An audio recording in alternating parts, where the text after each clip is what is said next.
Honestly, the Ethiopian people should appreciate good friend and brother, but he's a great leader where now his focus. መላው ኢትዮጵያ ህዝብ እንኳን ደስ ያላችሁ የታላቅ የምስራች ነው ዛሬ የሆነው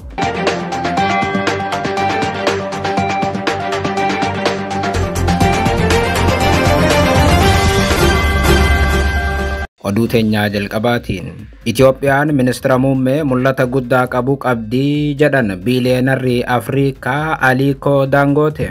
Ganamarraa ministeerri muummee Itoophiyaa Abiy Ahmed ijaarsa warshaa xaa'ootiif abbaa qabeenyaa Dangote waliin waliigaltee mallatteessuu ibsanii turan. Waliigaltee sana booda biiliyeenarri Afrikaa kun Abiy faarsaniiru. Bal'inaan isin biraan geenya.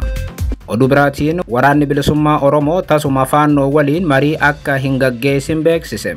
Guyyaa tokko dura African Intelligence waboo fi faannoon waliigaltee irra gahaniiru erga jedhee booda waraanni bilisummaa Oromoo jaalmarroon hoogganamu deebi'ii laateera. Deebi'ii waboo bal'inaan dhageessu.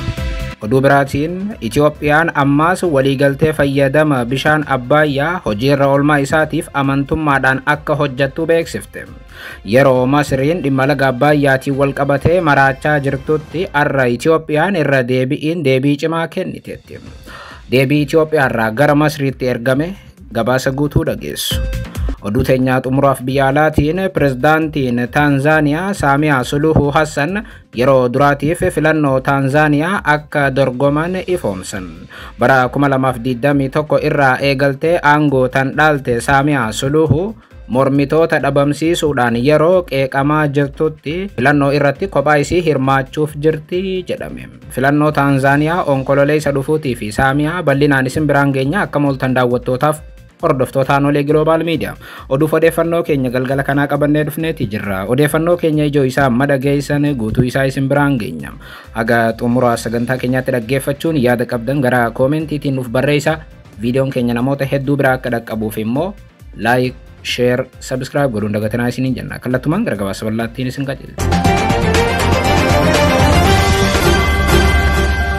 Oduu teenyaa jalqabaatiin Itoophiyaan ministeera muummee mul'ata guddaa qabu qabdii jedhan biiliyeenarri Afrikaa Aliko Dangote.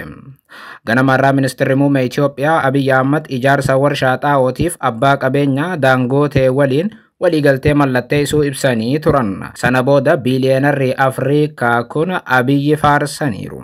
Haaluma kanaan ministeerri muummee Itoophiyaa Abiy Ahmed dhaabbata Ethiopian Investment Holding fi garee Dangote jidduutti waliigalteen ijaarsa warshaa xaa'oo jalqabsiisu mallatteeffamuu ifoomsan. Hojiin ijaarsa giddugala warshaa xaa'oo kun baasii doolaara biiliyoona 2.5 kan ijaaramu yoo ta'u, warshaan kun yoo xumuramu xaa'oo meetirtoonii miliyoona 300 oomishuu akka danda'u fi kunis biyyattiin biyyoota addunyaarraa xaa'oo oomishan hangafaawwan keessaa ishee tokko taasisaa jechuun ummata Itoophiyaa keessumaa qonnaan bulaadhaan baga gammaddanii jedhaniiru. Ministeerri muummee Itoophiyaa Abiy Ahmed saganticha irratti yoo dubbatan mallattoo irra mallatteeffame kana booda ijaarsi warshaa kana lafa irrattis ni jalqaba. Imalli seena qabeessi jalqabne kun qonnaan bultoota keenyaaf diinagdee biyyattiitiif jecha ni goolabna jechuun dubbatan Abiy Ahmed.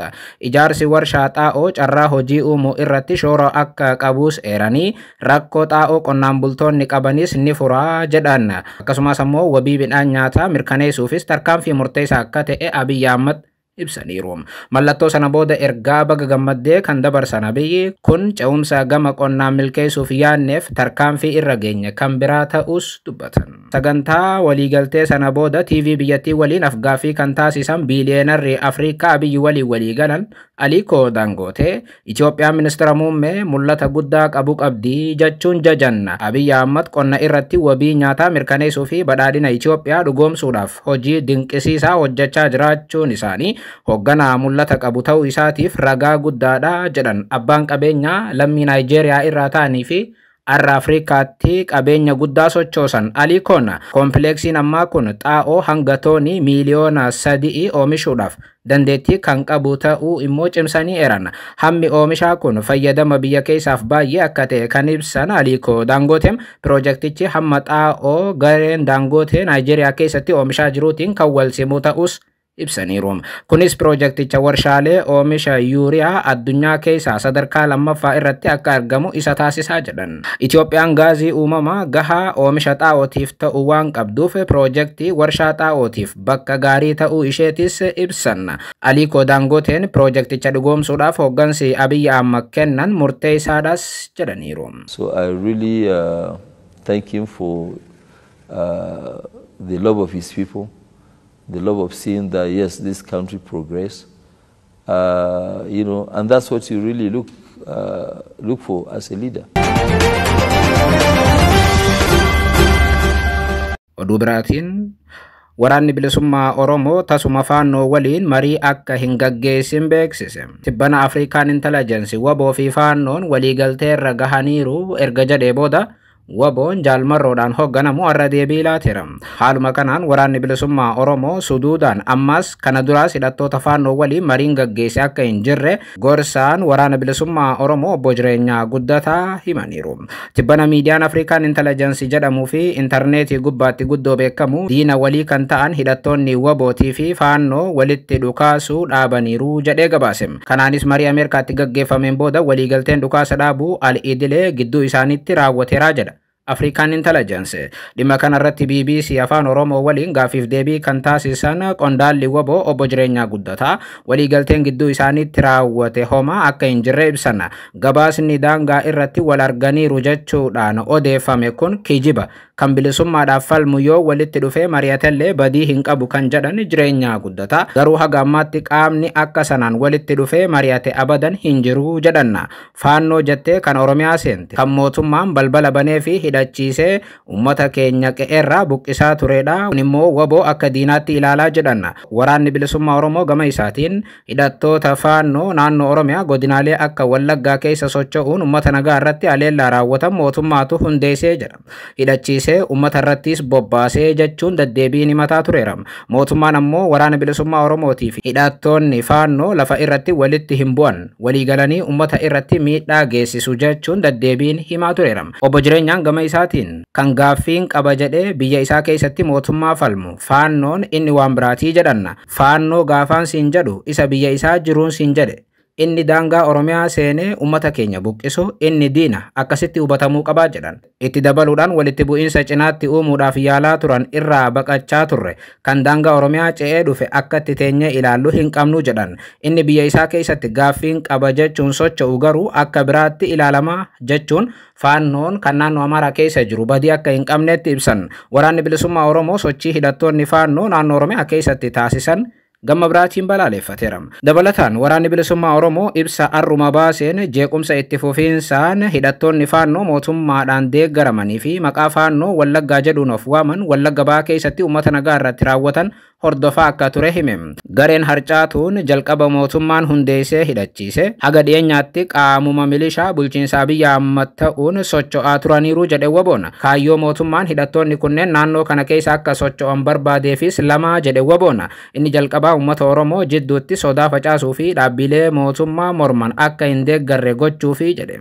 Inni lammaffaa ammoo ummata Oromootii fi Amaaraa kan biyyattii keessatti lakkoofsaan guddaa ta'an jidduutti wal dhibdee babal'isuuf jechuun ibse. Haleellaa Wallagga keessatti hidhattoota faannootiin ummata nagaa irra ga'uuf mootummaatu itti gaafatamuu qaba kan jedhe waboon ummata nagaa tiksuudhaaf tarkaanfii barbaachisu hunda garee kana irratti akka fudhatu ibseera. Garee kana irratti tarkaanfii barbaachisu fudhachuun dhabamsiisuudhaaf akka hojjetu himeera. Hidhattoonni faannoo godina Wallagga Bahaa aanaa Kiramuu gandoota garaagaraa to'achuun caasaa mootummaa diiguu isaanii jiraattota wabeeffachuun ganama arraa ture BBC'n afaan Oromoo kan gabaase. Hidhattoonni kun gandoota kunneen keessatti caasaa mataa isaanii hundeessaa akka jiranis jiraattonni natti himaniiru jedha BBC'n. Oduu biraatiin Itoophiyaan ammas waliigaltee fayyadama bishaan Abbaayyaa hojiirra oolmaa isaatiif amanamtummaadhaan akka hojjettu ibsite.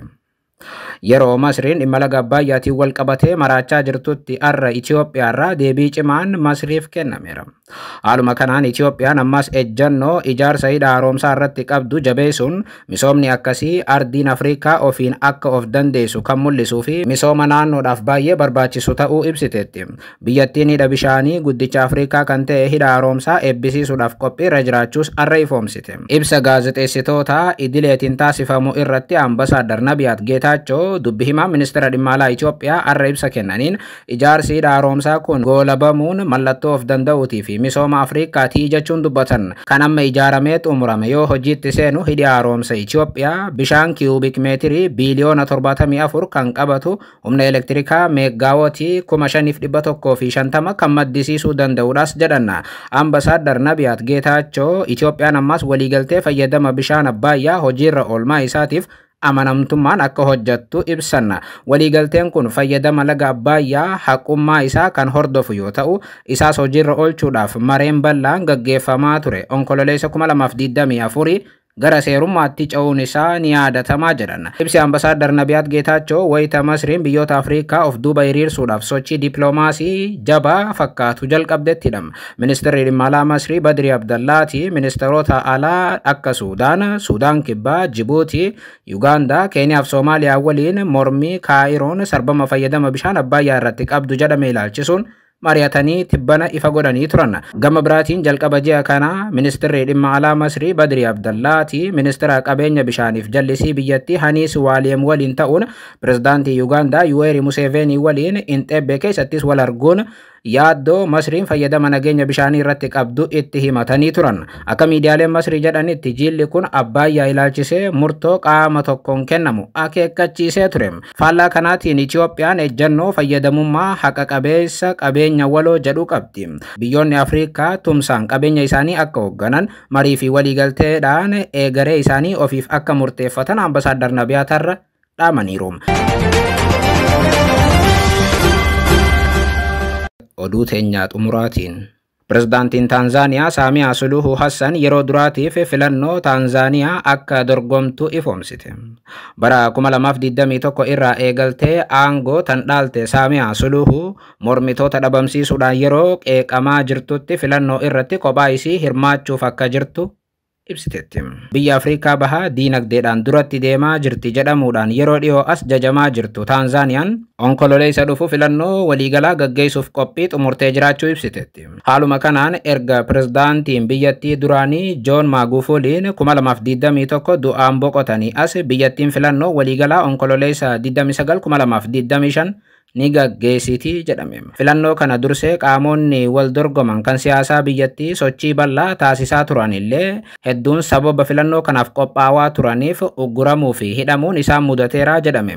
Gama biraatiin yeroo jalqabaatiif Saamiyaa Suluhu yookaan yeroo ammaa pirezidaantii biyyattii ta'uun bulchaatan jiran pirezidaantummaadhaaf akka dorgoman amma ifoomsan. Saamiyaa Suluhu bara 2021 pirezidaantiin biyyattii Maagufuliin erga du'ee booda ture aangoo Taanzaaniyaa kan dubartii jabduu Taanzaaniyaa gaggeessuu dandeesse jedhamtee hedduu biratti jajamtus faallaa kanaa garuu qaamota siyaasaatiin achii as guddoo qeeqamti. Yeroo ammaa bakka pirezidaantii boqotee bu'uudhaan bulchaatan jirtu Saamiyaa Suluhu Hassan ibsa laatteen paartii isii CCM bakka bu'uudhaan filannoodhaaf dhiyaachuuf akka jirtu ummata Taanzaaniyaa hubachiifteetti.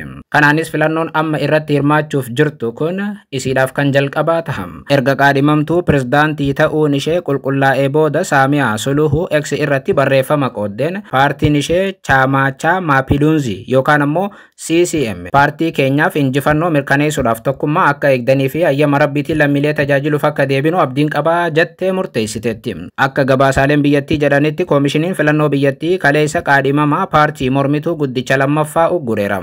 Kanaanis Saamiyaa Suluhu taphattuu dura filannoo 2025 Taanzaaniyaatti ta'uu isiiti. Luhaga Pina kan Aakti Waazaalendoo gaggeessu yookaan paartii Aakti Waazaalendoo gaggeessu sababa paartiin isaa filannoo duraa irratti hirmaachaa hin turre jedhuun dorgommicharraa uggurameera. Murteen kun kan nama qaaneessu qofa utuu hin taane qulqullina, cimina, ogummaa fi walabummaa koomishinii filannoo biyyaalessaa irratti gaafii dabalataa kaasaa jira jechuun Adoo Shaayibuu barreessaa olaanaan Aakti Waazaalendoo ibsa kennaniin dubbataniiru. Walumaa galatti paartiin Aakti Waazaalendoo jedhamus filannoorraa uggurameera.